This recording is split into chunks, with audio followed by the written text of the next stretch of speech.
Hey, what's up guys?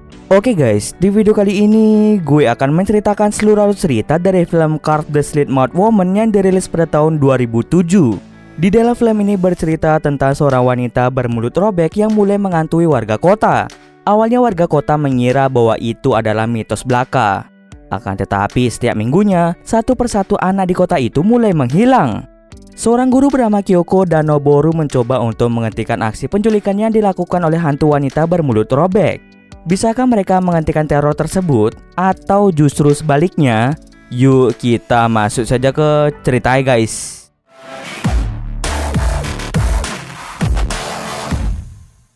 Film ini diawali dengan memperlihatkan seluruh warga kota yang mulai membahas tentang mitos Kuchisake Onna atau wanita bermulut robek. Mulai dari anak kecil hingga orang dewasa sedang membahas mitos tersebut. Dahulu diceritakan bahwa wanita bermulut robek adalah wanita yang sangat cantik. Meskipun punya paras yang menawan, wanita ini memiliki sifat yang bertolak belakang dengan parasnya itu. Wanita ini terkenal memiliki sifat yang sombong dan suka berselingkuh. Suatu hari suami dari wanita ini tahu jika si wanita ini sedang berselingkuh. Akibatnya sang suami pun menjadi marah dan langsung merobek mulut si wanita agar dia tidak cantik lagi.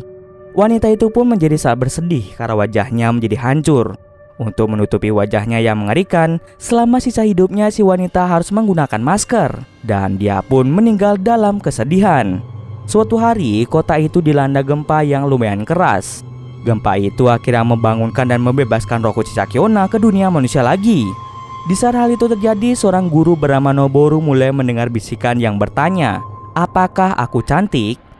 Di saat bersamaan, seorang anak laki-laki diculik oleh Kuchisake Onna. Anak ini pergi ke taman kota bersama dua temannya pada sore hari untuk melihat kedatangan Kuchisake Onna. Akan tetapi tanpa mereka sadari ternyata Kuchisake Onna telah bangkit dan mulai meneror warga kota. Berita tentang anak kecil yang diculik Kuchisake Onna kini mulai menyebar ke seluruh kota. Para siswa di sekolah juga dibuat ketakutan dengan berita tersebut. Agar tidak ada lagi anak-anak yang diculik, pihak sekolah memerintahkan para guru untuk mengantar kepulangan murid sampai ke rumah mereka masing-masing.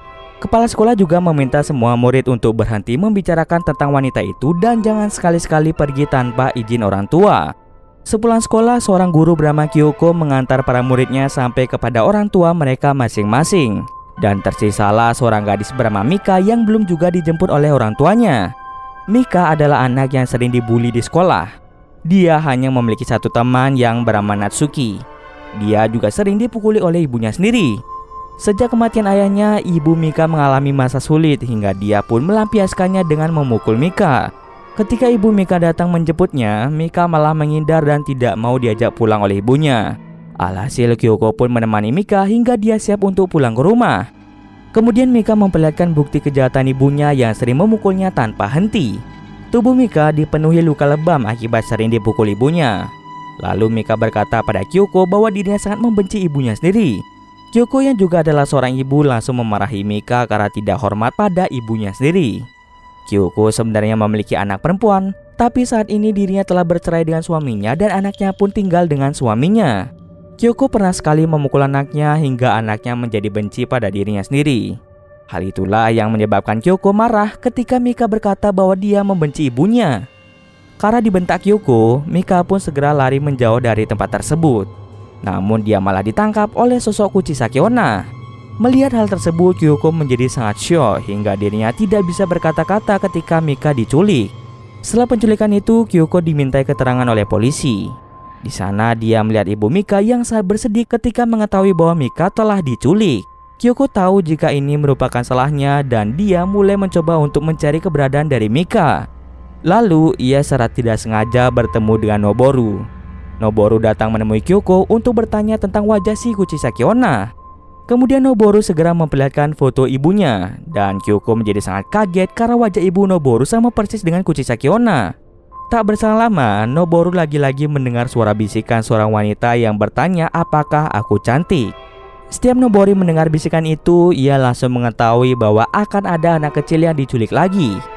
Kemudian mereka berdua pun segera pergi ke sumber suara itu untuk menyelamatkan anak yang akan diculik. Lalu mereka pun sampai di rumah anak kecil bernama Masatoshi. Beruntungnya mereka sampai di sana tepat pada waktunya. Mereka berdua pun segera mencegah wanita itu menculik Masatoshi. Karena Kuchisaki Onna hampir membunuh Noboru, Kyoko pun terpaksa menusuk Kuchisaki Onna selama beberapa kali hingga dirinya pun terjatuh. Tak lama setelah itu mereka sangat kaget karena Kuchisaki Onna berubah menjadi wanita yang berbeda. Dari sini mereka mengetahui bahwa Kuchisaki Onna telah merasuki tubuh si wanita untuk menculik dan membunuh para korbannya. Wanita yang dirasuki adalah seorang ibu bernama Kazuko Yoshida. Setelah kejadian itu, Noboru mengantar Masatoshi pergi kantor polisi agar Masatoshi mendapatkan penjagaan. Sebelum pergi, Masatoshi memberikan sebuah buku di mana terdapat informasi yang dia ketahui tentang Kuchisaki Onna. Saat kasus Kuchisaki Onna menyebar, Masatoshi mencari banyak informasi mengenai wanita tersebut. Dengan informasi yang diberikan Masatoshi, Noboru dan Kyoko pun sangat-sangat terbantu. Kemudian mereka berdua segera memberitahu kedua anak Kazuko bahwa ibu mereka telah meninggal. Lalu Noboru menceritakan tentang ibunya yang berubah menjadi Kuchisaki Onna. Dahulu ibunya juga seperti dirasuki oleh Kuchisaki Onna. Ibunya kerap memukulinya dan juga kedua saudara Noboru. Hingga pada suatu hari ibu Noboru membawa kedua saudaranya ke sebuah tempat dan hingga saat itu dua saudaranya belum pernah ditemukan. Sebelum dia menyelesaikan ceritanya, Noboru kembali mendengar suara Kuchisaki Onna. Ia dan Kyoko langsung pergi menuju ke sumber suara tersebut. Sementara itu teman Mika yang bernama Natsuki pergi bersama ibunya untuk mencari keberadaan dari Mika. Dalam pencarian Mika, Natsuki dibantu oleh 3 teman sekelasnya yang sempat membuli Mika. Mereka merasa bersalah karena telah membuli Mika. Maka dari itu, mereka bersedia membantu Natsuki untuk mencari Mika. 3 temannya itu pergi bersama ayahnya untuk mencari Mika di kota, sedangkan Natsuki mencari Mika di sekitar rumahnya bersama dengan ibunya. Ketika sedang melewati sebuah taman, ibu Natsuki malah dirasuki oleh Kuchisaki Onna. Kuchisaki Onna itu segera menculik Natsuki dan membawanya ke tempat persembunyiannya. Di tempat persembunyian ternyata ada Mika dan juga anak laki-laki yang sempat menghilang. Karena Natsuki dan anak itu terus saja berteriak, Kuchisaki Onna merobek mulut Natsuki dan membunuh anak laki-laki tersebut. Mika pun hanya bisa diam ketika melihat temannya diperlakukan seperti itu. Setelah membunuh anak laki-laki, Kuchisaki Onna membuang jasadnya ke sebuah parkiran. Jasad bocah itu ditemukan oleh seorang kakek dan cucunya yang habis berbelanja. Kemudian Natsuki dibiarkan begitu saja di taman sendirian. Natsuki kemudian ditemukan oleh ayahnya dan juga ketiga temannya. Setelah kabar tentang meninggalnya bocah lelaki itu beredar, ibu Mika tidak bisa menahan dirinya lagi. Ia pun secara diam-diam keluar dan segera pergi ke rumah teman-teman Mika. Lalu salah satu warga yang dikunjunginya memberitahukan jika lokasi tempat Kuchisaki Onna menyekap korbannya berada di sebuah rumah beratap merah yang berada di atas bukit. Sementara itu, Kyoko dan Noboru telah mengetahui lokasi tempat di mana Kuchisaki Onna menyekap korbannya. Menurut informasi yang ditulis Masatoshi, Kuchisaki Onna menyembunyikan korbannya di rumah yang memiliki atap berwarna merah. Kemudian Noboru tahu jika rumah yang dimaksud itu adalah rumah masa kecilnya. Mereka pun segera pergi menuju rumah lama dari Noboru. Sesampai di sana, Kyoko dan Noboru mulai berkeliling rumah. Di sana, Noboru menemukan sebuah pisau. Lalu dirinya ingat bahwa dialah yang telah membunuh ibunya sendiri. Dahulu, ibu Noboru berhasil mengendalikan dirinya sehingga dia bisa meminta pertolongan Noboru. Setelah sadar dari kerasukan, ibunya mengaku bahwa dia telah membunuh kedua saudara Noboru. Lalu ibunya meminta Noboru untuk memenggal kepalanya saja. Ia takut jika suatu hari nanti dirinya akan membunuh Noboru sama seperti kedua saudaranya. Noboru sangat tidak tega melakukan hal tersebut. Alhasil dirinya pun hanya menusuk dan secara tidak sengaja merobek mulut ibunya. Kemudian Noboru menyembunyikan mayat ibunya di sebuah lemari. Setelah menceritakan hal tersebut, Noboru dan Kyoko melihat ada sebuah ruangan yang berada di belakang lemari. Kyoko masuk ke dalam ruangan itu dan menemukan Mika dalam keadaan terikat. Di sana mereka berdua juga menemukan kerangka dari mayat kedua saudara Noboru. Lalu mereka berdua segera membawa Mika keluar dari ruangan tersebut.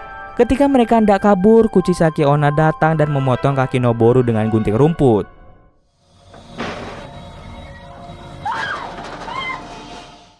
Setelah itu Kuchisaki Onna memukul Kyoko hingga pingsan dan membawa Mika serta Noboru ke ruangan tadi. Tidak lama kemudian ibu Mika datang ke rumah itu dan menemukan Kyoko dalam keadaan pingsan. Lalu mereka berdua segera pergi untuk menyelamatkan Noboru dan juga Mika. Kuchisaki Onna mencoba untuk melukai Noboru lagi. Akan tetapi aksinya langsung dihentikan oleh Kyoko yang langsung menusuk Kuchisaki Onna. Saat Noboru akan memenggal kepala Kuchisaki Onna, roh Kuchisaki Onna ternyata telah berpindah ke tubuh ibunya Mika. Kemudian Naoboro memenggal kepala Ibu Mika yang sedang dirasuki Kuchisaki Onna dan segera meminta Kyoko dan Mika untuk segera pergi dari rumah tersebut. Setelah Naoboro berhasil memenggal kepala Ibu Mika, Kyoko dan Mika berpikir bahwa semua ini telah berakhir. Beberapa hari kemudian, Kyoko pergi mengunjungi anaknya untuk yang pertama kalinya. Ia pun memeluk erat anaknya karena dirinya sudah sangat-sangat rindu. Akan tetapi Kyoko tiba-tiba saja mengalami batuk-batuk. Tak lama setelahnya kita akan melihat bahwa wajah Kyoko terlihat seperti Kuchisaki Onna. Dia juga membawa gunting rumput di tangannya dan bersiap untuk melukai anaknya sendiri. Lalu kita akan mendengar bahwa Kuchisaki Onna bertanya apakah dia cantik atau tidak. Dan cerita pun selesai. Oke, di ending ini gue mau menjelaskan agar kalian bisa paham.